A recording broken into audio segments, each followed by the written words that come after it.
નમસ્કાર મિત્રો, મારું નામ છે અક્ષય નાયકા. આપણા સમાજની એપ્લિકેશનનો ઉપયોગ કઈ રીતે કરવો તેના માટે હું તમને મદદ કરીશ. તમે બધાએ એપ્લિકેશન સફળતાપૂર્વક પોતાના મોબાઈલમાં ડાઉનલોડ કરી લીધી છે.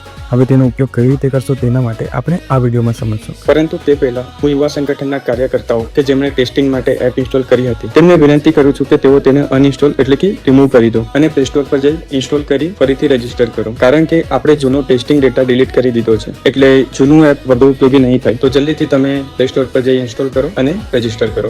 આપણા સામે અત્યારે એક પ્રશ્ન છે કે રજીસ્ટ્રેશન કેવી રીતે કરશું. આ આપણા સમાજની પહેલી એપ છે જેમાં આપણને સમાજને લગતી તમામ માહિતી મળી રહેશે અને આ માહિતી ગોપનીય રહે તે ખૂબ જ જરૂરી છે. અને તેના માટે આપણે ખાતરી કરવું પડશે કે જે વ્યક્તિ આ એપ્લિકેશનનો ઉપયોગ કરી રહ્યું છે તે આપણા સમાજની જ હોય અને તે ખાતરી કરવા માટે સૌપ્રથમ આપણે એપના મેમ્બર બનવું જરૂરી છે. આ પ્રક્રિયા આપણે ફક્ત એક જ વાર કરવાની છે. એકવાર સફળતાપૂર્વક રજીસ્ટ્રેશન એટલે કે નોંધણી થઈ ગયા પછી આપણે એપનો ઉપયોગ સહેલાઈથી કરી શકશું. રજીસ્ટ્રેશન કરવા માટે આપણે સૌપ્રથમ એપને ઓપન કરીશું. તેમાં રજીસ્ટર નાઉ પર ક્લિક કરવાથી એક નવી સ્ક્રીન ઓપન થશે. તેમાં તમે પોતાની પ્રોફાઇલ ફોટો સેટ કરી શકો છો. તેનાથી તમારી ઓળખ કરવામાં આસાની રહેશે. ત્યારબાદ તમારું પ્રથમ નામ, પિતા અથવા પતિનું નામ અને સરનેમ નાખવાની રહેશે. ત્યારબાદ તમારું જેન્ડર એટલે કે સ્ત્રી છો કે પુરુષ છો તે સિલેક્ટ કરવાનું રહેશે. તમારું બ્લડ ગ્રુપ શું છે તે સિલેક્ટ કરવાનું રહેશે. આટલું કર્યા બાદ તમારી જન્મ તારીખ સિલેક્ટ કરો. તમને એક કેલેન્ડર દેખાશે.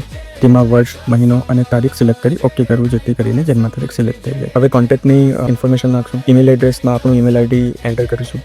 જો તમને ઈમેલ આઈડી યાદ ના હોય તો તમારું ઈમેલ એડ્રેસ તમને પ્લે સ્ટોર અથવા જીમેલ જે ગૂગલની જ એપ્લિકેશન છે ત્યાંથી મળી રહેશે. પછી તમારે મોબાઈલ નંબર એન્ટર કરો. હવે જે પાસવર્ડની ફિલ્ડ છે તેમાં પાસવર્ડ એન્ટર કરો. પાસવર્ડ એવો એન્ટર કરો જે તમને ફ્યુચરમાં યાદ રહે. આ જ પાસવર્ડથી ફ્યુચરમાં તમે એપ્લિકેશનનો ઉપયોગ કરી શકશો. તેથી પાસવર્ડ યાદ રાખવું ખૂબ જ જરૂરી છે. હવે જે પાસવર્ડ તમે ઉપર રાખ્યો હતો તે ફરીથી એન્ટર કરવું પડશે, જેથી કરીને આપણે ખાતરી કરી શકીએ કે પાસવર્ડ બરાબર છે. હવે આગળ વધતા પ્રોફેશનલ ડિટેલ્સ એડ કરીશું. પ્રોફેશન એટલે કે તમે શું વ્યવસાય કરો છો તે એન્ટર કરવાનું રહેશે, જેમ કે ટીચર, ડોક્ટર, નોકરી વગેરે. હવે તમારો અભ્યાસ એટલે કે ભણતર એડ કરો. બીકોમ, HSC, SSC જે પણ હોય. હવે તમારું મેરિટલ સ્ટેટસ એડ કરો. જો તમે અપરિણિત હોય તો સિંગલ અને પરિણિત હોય તો મેરિટ પસંદ કરો. જો મેરિડ હોવ તો તમને એનિવર્સરીની એક ફિલ્ડ દેખાશે. જો તમને લગ્નની તારીખ યાદ હોય તો તમે એન્ટર કરી શકો છો અને ના હોય તો તમે એને ખાલી રાખી શકો. જન્મ તારીખ અને લગ્ન તારીખ લેવાનો ઉદ્દેશ્ય એ છે કે ભવિષ્યમાં તમને આપણા નાયકા સમાજ એપ તરફથી શુભેચ્છા પાઠવવા માટે નોટિફિકેશન્સ આવી શકે છે. હવે આપણે રેફરન્સ ડિટેલ્સ એડ કરીશું, એટલે કે જે વ્યક્તિના દ્વારા આપણી ઓળખ થઈ શકે. આ એક ખૂબ જ મહત્વની અને જરૂરી માહિતી છે.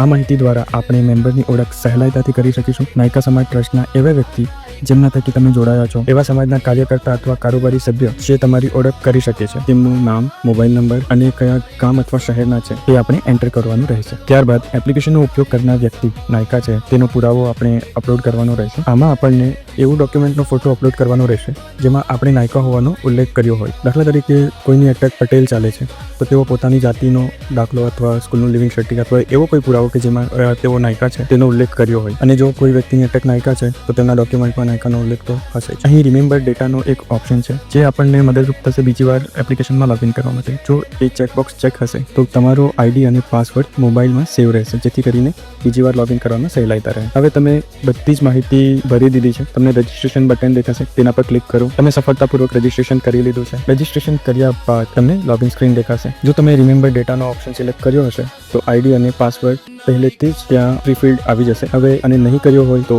ઈમેલ અથવા મોબાઈલ નંબર એન્ટર કરો અને પાસવર્ડ એન્ટર કરી લોગિન બટન પર ક્લિક કરો. લોગિન કર્યા બાદ તમને એક નોંધ દેખાશે. એનો મતલબ એ છે કે તમારું રજીસ્ટ્રેશન તો સફળતાપૂર્વક થઈ ગયું છે. હવે સમાજના જવાબદાર વ્યક્તિ એ ખાતરી કરશે કે તમે આપણા જ સમાજથી સંબંધિત છો. આ પ્રક્રિયામાં થોડો સમય લાગી શકે છે, કારણ કે એપ લોન્ચ કર્યા પછી વધારે સંખ્યામાં રજીસ્ટ્રેશન આવ્યા હશે તો એ બધું હેન્ડલ કરવું પડશે. આપણે બધા મેમ્બરને એક પછી એક વ્યક્તિગત રીતે વેરીફાઈ કરવાનું રહેશે. તેથી આ પ્રોસેસમાં થોડા દિવસો લાગી શકે છે અને આમાં કોઈ ચિંતા કરવાની જરૂર નથી. એક વખત તમારું વેરિફિકેશન થઈ જશે પછી અમે તમારો સંપર્ક કરશું અને તમે સંપૂર્ણ એપનો ઉપયોગ કરી શકશો.